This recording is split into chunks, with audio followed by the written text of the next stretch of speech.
Good morning. This is the inauguration of Balat's Test Literary Club. This is a forum for all previous students. I invite all previous students to join us every Thursday, and we will talk about contemporary literature, contemporary books. We have made an exhaustive list of contemporary authors and their works, and we will take three authors every day, and everybody who is present will talk about these authors, these works, ask each other questions. We will revise all that we have done previously. I will also ask you some questions and offer my comments. And we will also talk about a term every day, and we will also read out and discuss a poem every day. So this is only for 2 hours from 10:30 to 12:30. Students from across India, if you're interested, can come. For those who are not present, we will upload these videos on YouTube so that you can be with us in spirit. Today's authors are Ian McEwan, Philip Roth, and Michael Holroyd. I will put up the list of authors in Facebook, and you can keep track of what is happening here. So this will be a continuing kind of support that I'll be giving you. We will be together forever in this manner, even though you're no longer students here. And we could also upload the material on these authors in YouTube or Facebook. I hope we'll have a wonderful time together.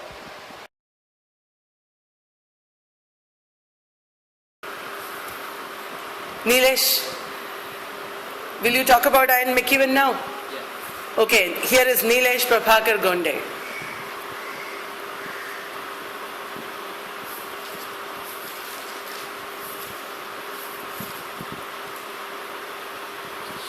Yeah. Ian McEwan. His full name is Ian Russell McEwan. Ian Russell, R-U-S-S-E-L-L Russell McEwan. Born 21st June 1948. McEwan began his career writing the Gothic short stories. The Cement Garden 1978 and The Comfort of Strangers 1981 were his first 2 novels and earned him the nickname Ian Macabre, M-A-C-A-B-R-E, Macabre. These were followed by 3 novels of some success in the 1980 and early 1990. In 1997, he published Enduring Love, which was made into a film.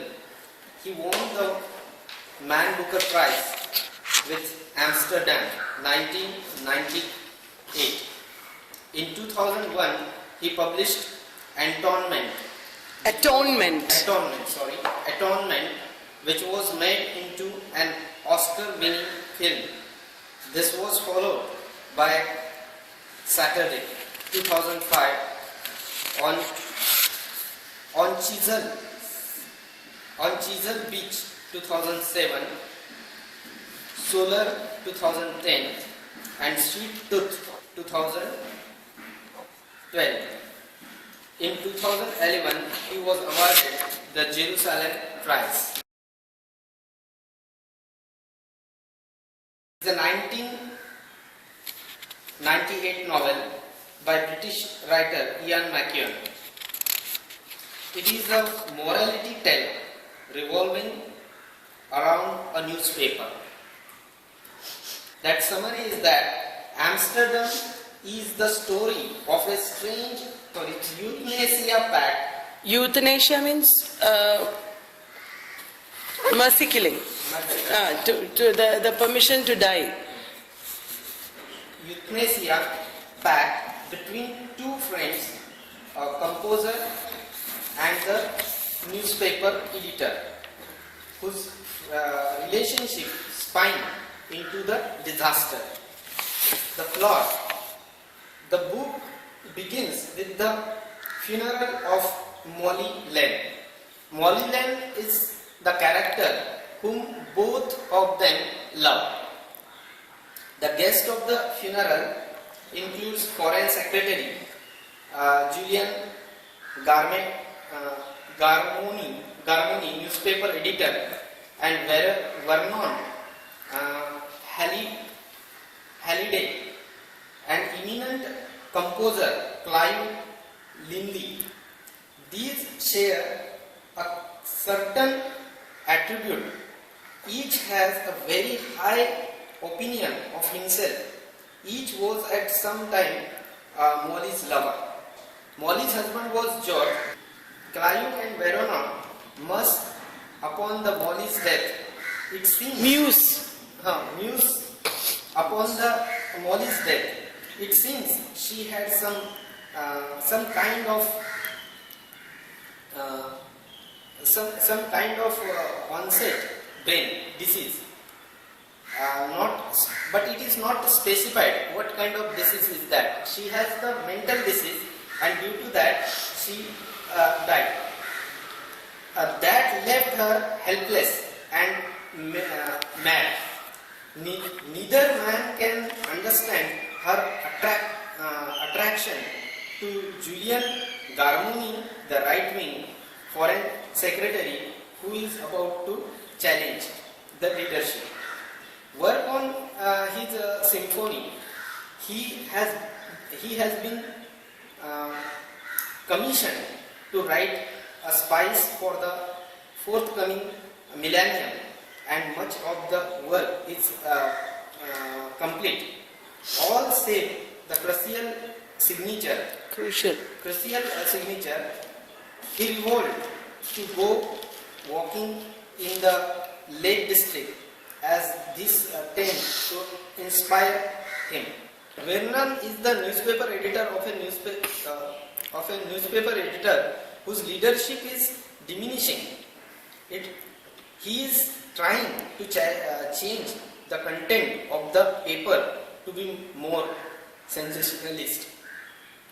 George Molly's husband gives him a golden opportunity, but he and Clive argue furiously about the moral responsibility of the act. However, in the Lake District, Clive faces difficulty. The moral decision himself. He chooses to walk away from a potentially dangerous situation he could have helped with, because his elusive melody, the crucial notes have arisen, and he has to get them down.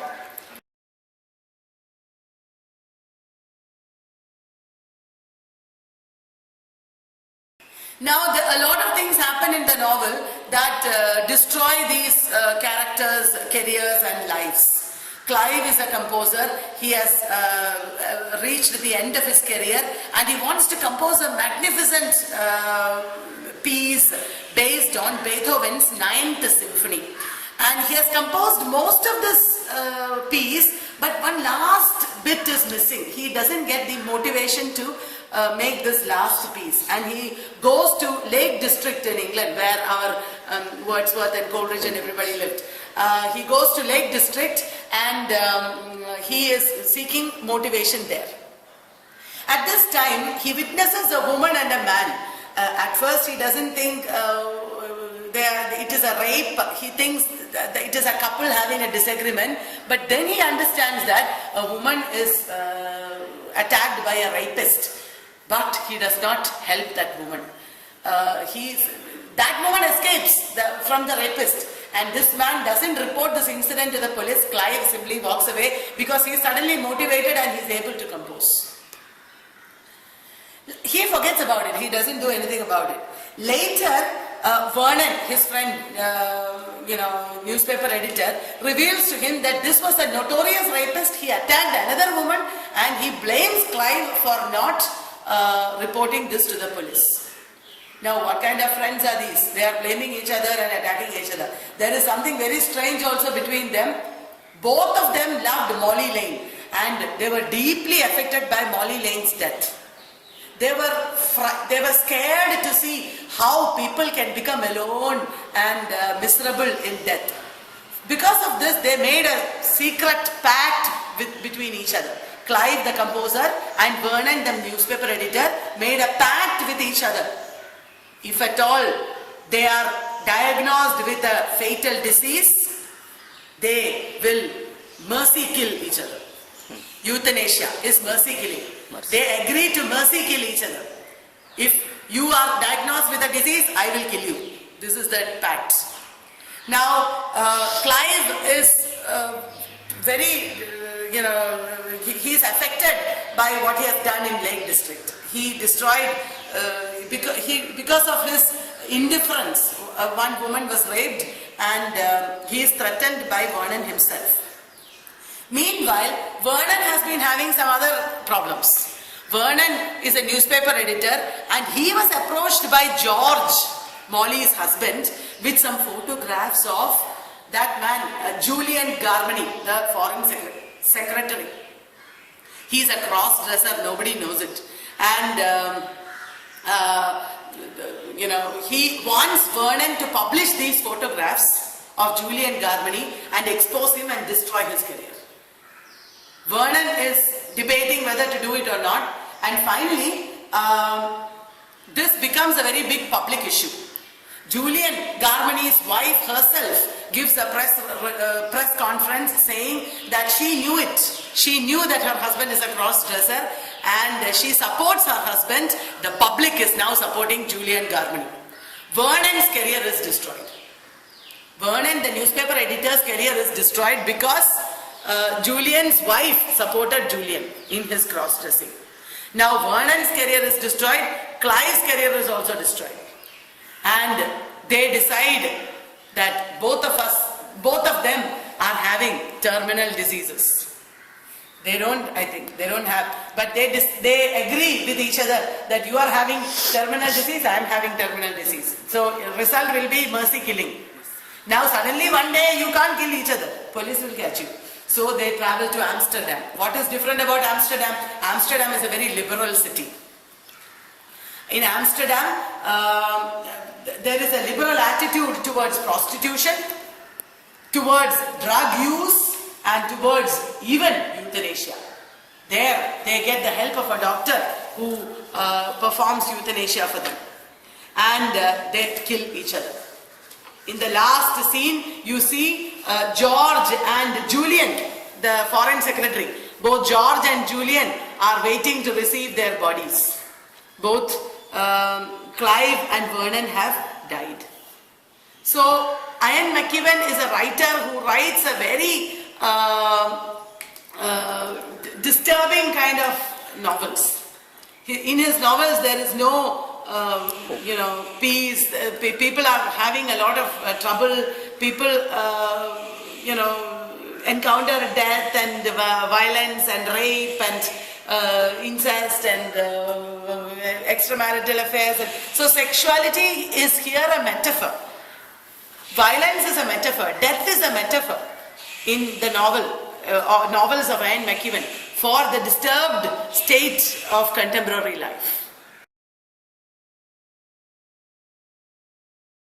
Most of the postmodernists are writing on the criminality, disturbance, selfishness, and extramarital affairs. These are the basic theme of the postmodern writers. Yeah, postmodern contemporary writers. They are not depicting a very happy world.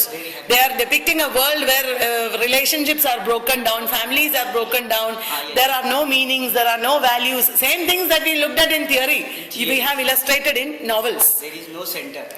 There is no center. Can you mention other novelists who write in the same manner? There are Julian Barnes.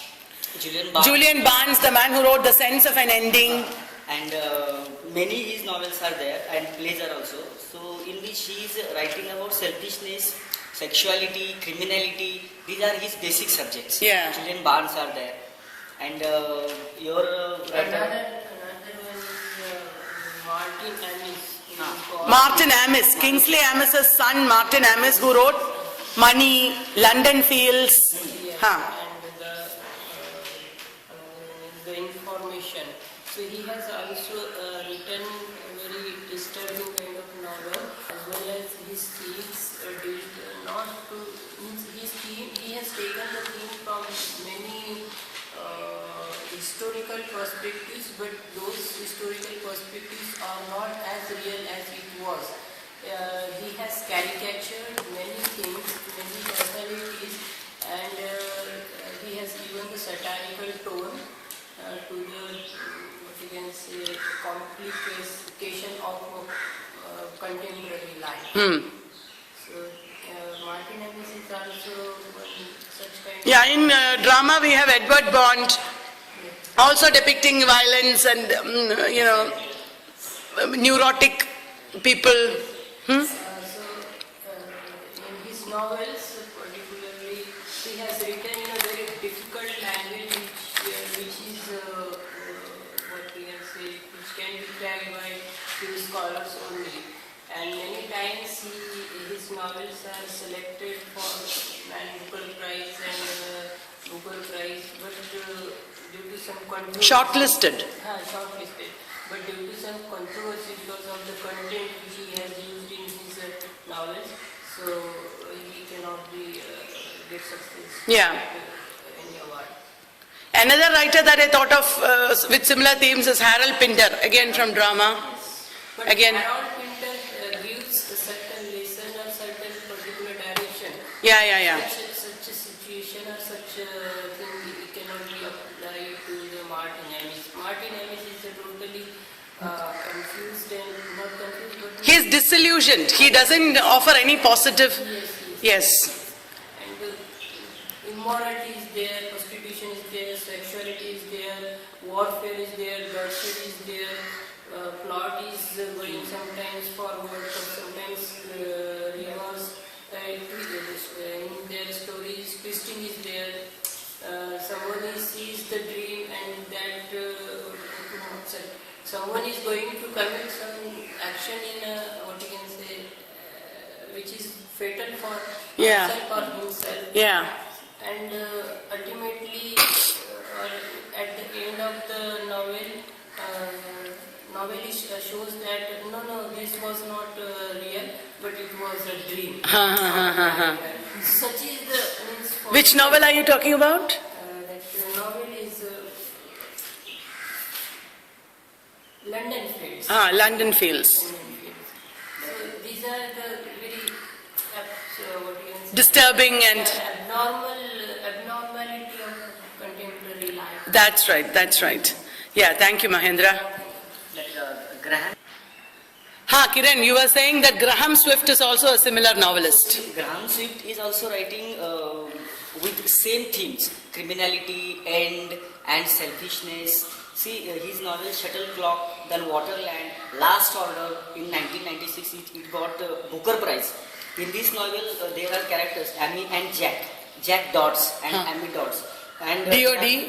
D-O-D-D-S, Jack Dodds. And they are what? Which novel? Last Order. Last Order by Graham Swift. And his expectation is that he wants his ashes to be dropped in the Margaret Sea. This is his expectation.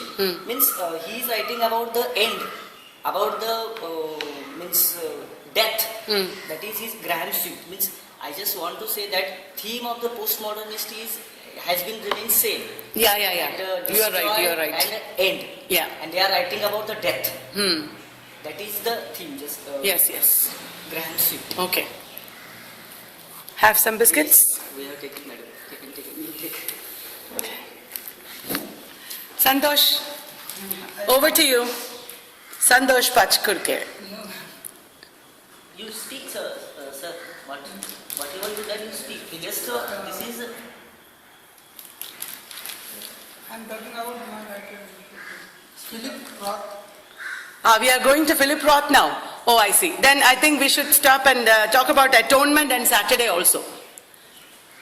Just 1 minute.